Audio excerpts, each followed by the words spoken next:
Assalamualaikum warahmatullahi wabarakatuh. Kami dari kelompok 5 kelas manajemen strategik 7B akan membahas dan mempresentasikan tentang analisis perusahaan internasional Microsoft.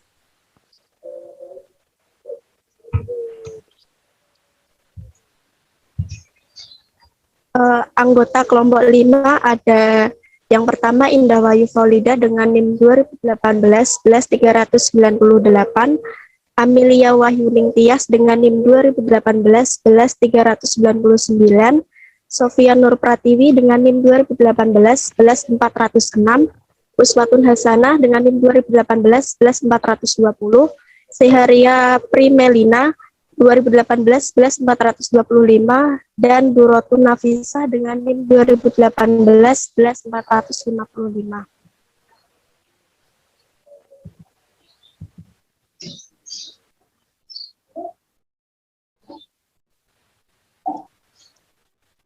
Kemudian pada topik pertama akan membahas mengenai sejarah Microsoft. Pada tahun 1975, Gates dan Allen resmi mendirikan perusahaan Microsoft di New Mexico, Amerika Serikat.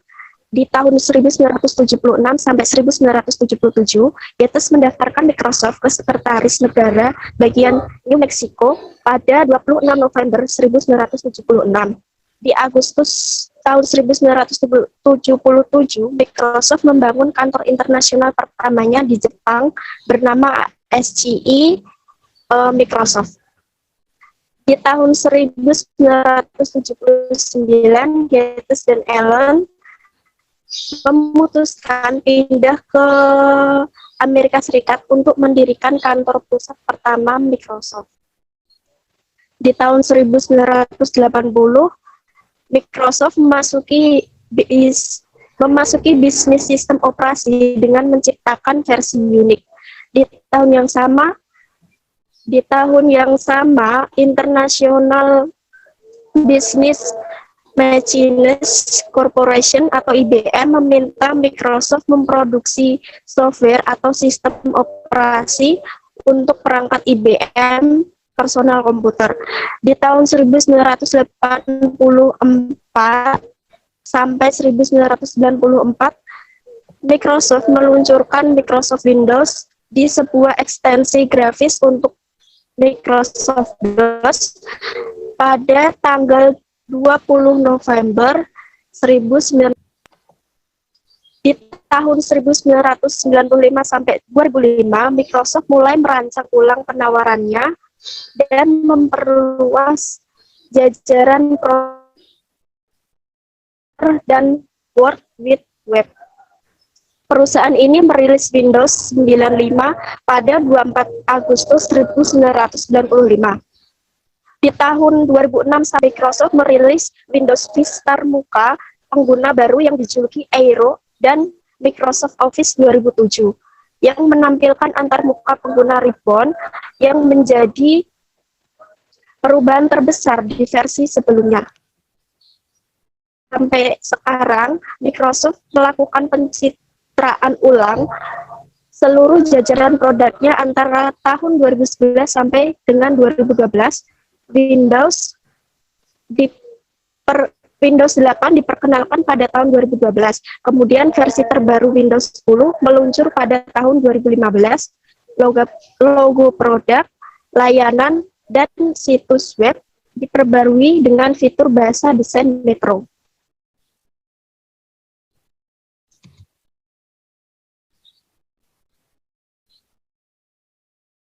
Kemudian topik yang kedua akan membahas mengenai profil perusahaan Microsoft.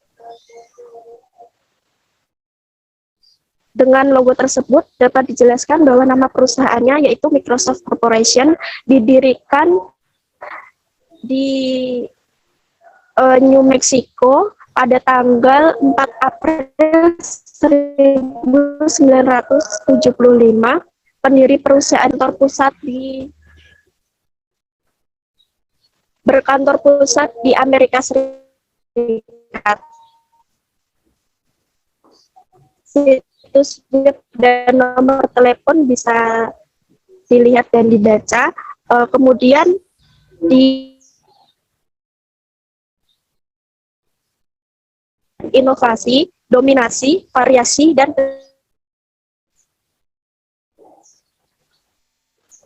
kemudian topik ketiga akan dijelaskan oleh rekan saya, Amelia.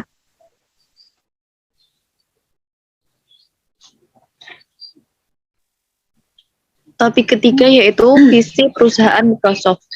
Visi perusahaan Microsoft menjadi pemimpin pasar global dengan membuat terobosan baru untuk menciptakan revolusi besar di bidang teknologi Microsoft Process. Pernyataan visi Microsoft menetapkan Microsoft sebagai pemimpin global dalam keragaman dan inklusi dengan menjalankan kepemimpinan global yang eksekutif, keterlibatan dengan meningkatkan keberagaman di tempat kerja pada semua tingkatan, nilai dan komitmen untuk membangun keseimbangan kehidupan kerja dan membangun kemampuan untuk orang dan organisasi.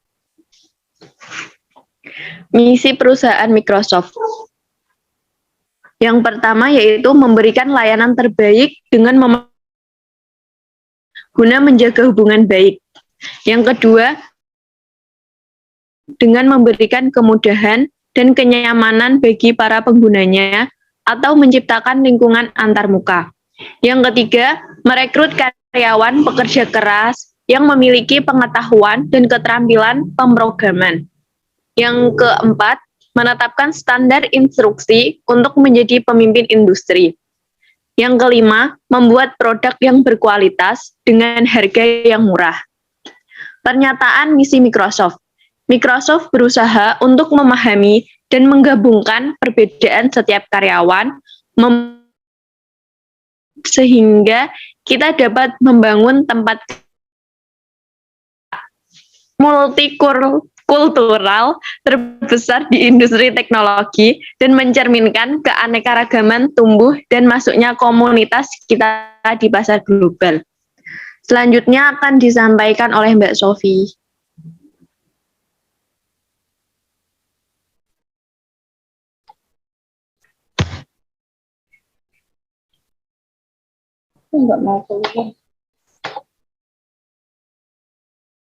Analisis lingkungan eksternal. Analisis lingkungan eksternal merupakan analisis terhadap dunia pesaing yang di dalamnya terdapat faktor eksternal perusahaan seperti resiko, ancaman, dan peluang. Adapun lingkungan eksternal yang dapat meningkatkan nilai perusahaan, yakni ada peluang dan ancaman. Peluang yang pertama mampu atau opportunity, yang pertama yaitu mampu menciptakan sistem operasi yang baik. Yang kedua, mengubah ancaman eksternal sebagai peluang Microsoft. Dengan contoh, perusahaan WordPerfect merupakan perusahaan kecil dan sangat baru, tetapi dengan cepat untuk merebut pasar, dikarenakan WordPerfect menyediakan dukungan gratis melalui telepon bagi pelanggan dan menindaklanjuti setiap pertanyaan dan permintaan yang masuk sampai pelanggan mereka merasa puas. Untuk mengatasinya, Microsoft Corp membuat tutorial online yang dapat diakses pada sistem. Yang ketiga, pengembangannya selalu lebih awal dibandingkan kompetitor lain. Yang keempat, ada permintaan pasar terhadap PC semakin meningkat dibandingkan dengan rendahnya perusahaan PC yang ada. Yang kelima, ada situasi politik yang stabil. Dan yang ancaman berat, yang pertama, munculnya kompetitor yang sebanding dengan Microsoft atau adanya persaingan yang ketat. Jadi yang dihasilkan oleh kompetitor lain lebih mengerti dan memahami kebutuhan pelanggan. Yang ketiga, ada pelanggan yang telah mempelajari dan merasa nyaman dengan suatu program dan seringkali suka dan mahal bagi mereka untuk beralih ke program lain. Yang selanjutnya akan dipresentasikan oleh Uswa.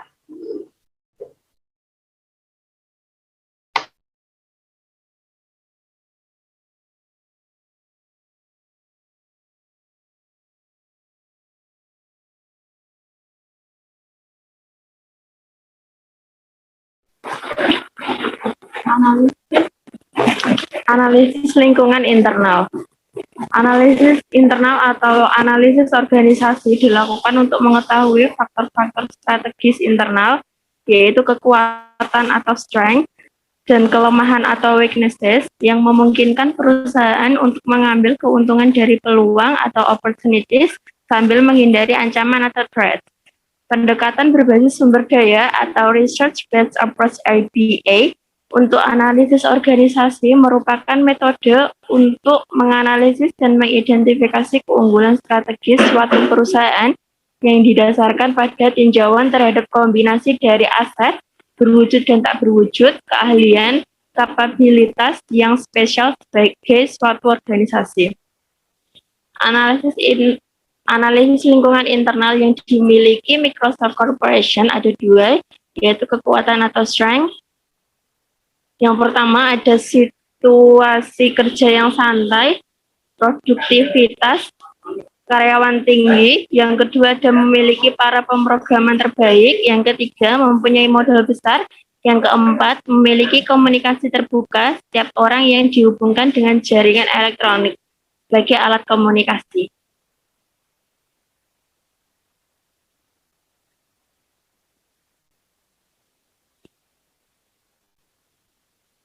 Lalu analisis lingkungan internal yang kedua adalah kelemahan atau weakness. Yang pertama terlalu terobsesi untuk memuaskan pelanggannya. Contohnya IBM, sehingga faktor-faktor kemungkinan kegagalan tidak terpikirkan. Yang kedua, Microsoft tidak mampu mengatasi keunggulan Promise Reward Perfect yang lebih mengakar. Yang ketiga, Microsoft gagal mengenali kebutuhan pengguna, Microsoft gagal mengenali kebutuhan pengguna, tetapi hanya menciptakan program pengolahan kata yang paling ampuh. Presentasi selanjutnya akan dilanjutkan oleh Syahria.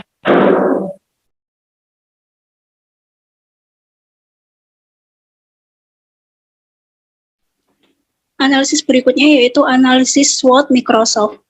Yang pertama, analisis kekuatan atau strength.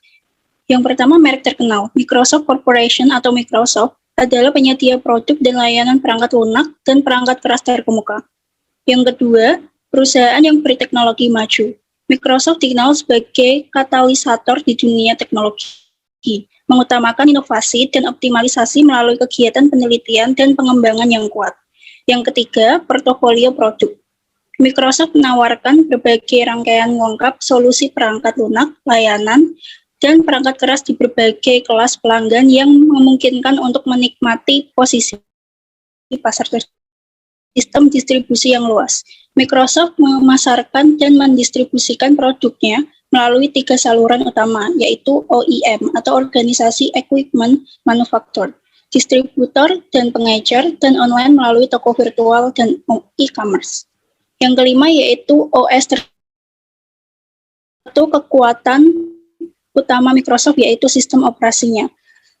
Analisis berikutnya yaitu kelemahan atau weaknesses. Yang pertama, proses hukum. Terjerat dalam berbagai proses hukum yang berkaitan dengan desain produk, manufaktur, dan kewajiban kinerja, dan litigasi lain yang kedua, tidak dapat mengontrol pemalsuan bisnis perangkat lunak di negara berkembang.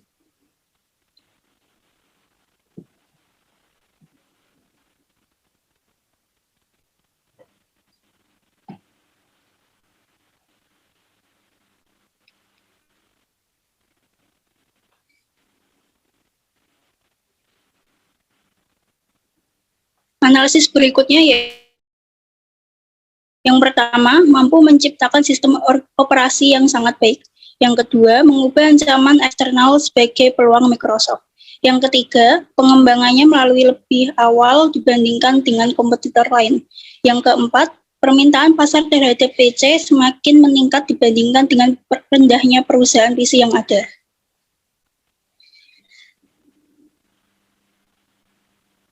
Analisis SWOT yang terakhir yaitu ancaman atau threat. Yang pertama, munculnya kompetitor-kompetitor sebanding dengan Microsoft atau adanya persaingan yang ketat. Yang kedua, adanya perubahan teknologi yang cepat. Dunia teknologi terus berubah. Perusahaan akhirnya membunuh penawaran mereka sendiri jauh sebelum kompetisi membunuhnya. Yang ketiga, adanya pasar bajakan. Ancaman utama yang dihadapi perusahaan dari bagian depan perangkat lunaknya. Setiap tahun perusahaan dapat merugi miliaran dolar karena bedanya versi karena beredarnya versi bajakan di seluruh dunia.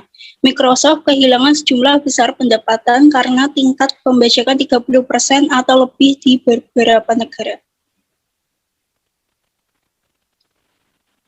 Selanjutnya akan dipresentasikan oleh Nurul Nafisah.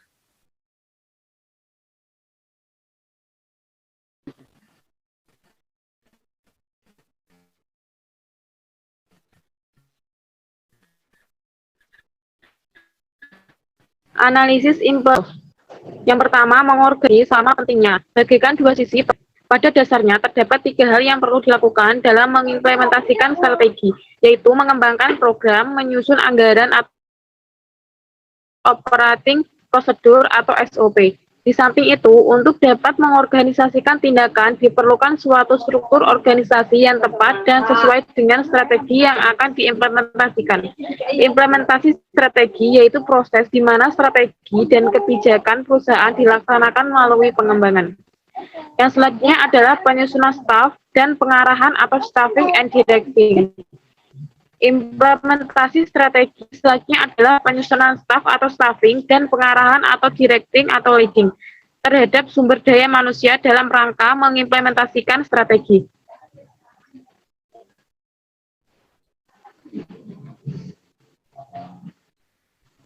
Komponen penting dalam implementasi strategi. A. Penyusunan staff atau staffing.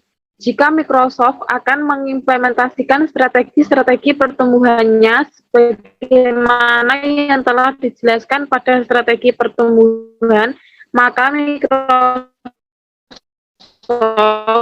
mungkin perlu merekrut orang baru atau directing. Implementasi juga melibatkan pengarahan karyawan untuk menggunakan kemampuan dan keahlian mereka pada tingkat yang paling efektif dan efisien untuk mencapai sasaran perusahaan Microsoft. Budaya organisasi dapat memberikan tekanan pengaruh yang sangat kuat terhadap perilaku seluruh karyawan, sehingga dapat memberikan pengaruh yang sangat kuat pula terhadap kemampuan perusahaan untuk mengubah arah strategisnya.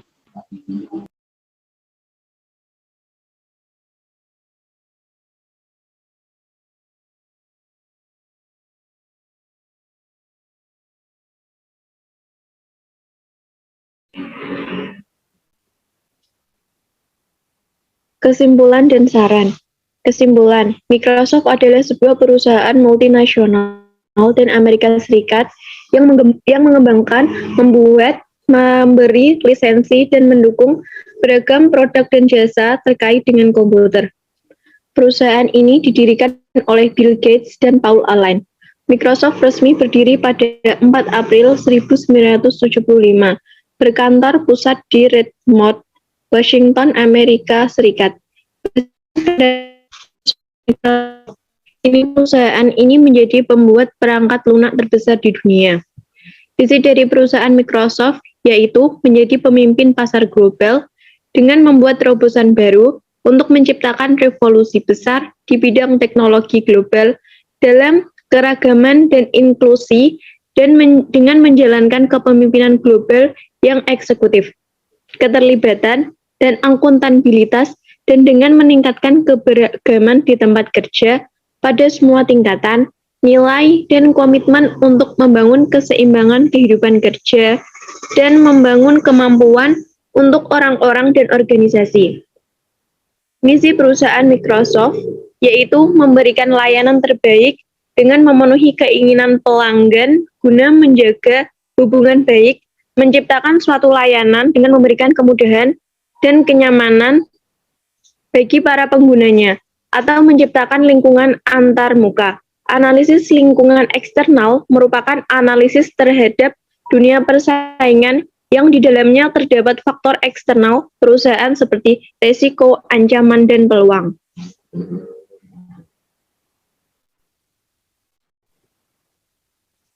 Saran, perkembangan di era globalisasi ini memang banyak menuntut perubahan ke sistem pendidikan nasional yang lebih baik serta mampu bersaing secara sehat dalam segala bidang.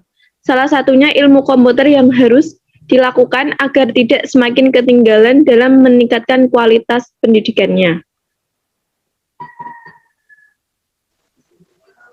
Sekian presentasi dari kelompok kami. Mohon maaf apabila terdapat kesalahan dalam tutur kata. Wassalamualaikum warahmatullahi wabarakatuh.